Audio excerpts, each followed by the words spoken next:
Umaga po, dito po tayo sa aming lugar dito po sa Iloilo. Ayan, kita nyo po yung palayan na yan, malapit na yan na i-harvest. Ayan, hinog na. Ayun, merong ano,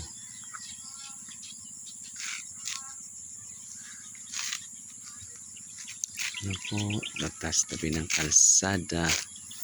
Dito po sa kabila bagong ano po to, tanim. Ayan, palayan.